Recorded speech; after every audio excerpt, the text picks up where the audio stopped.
Titira mo. Tutok mo mabuti ah.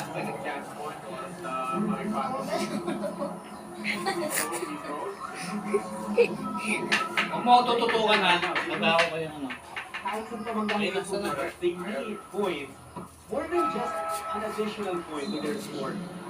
They need to build some rhythm.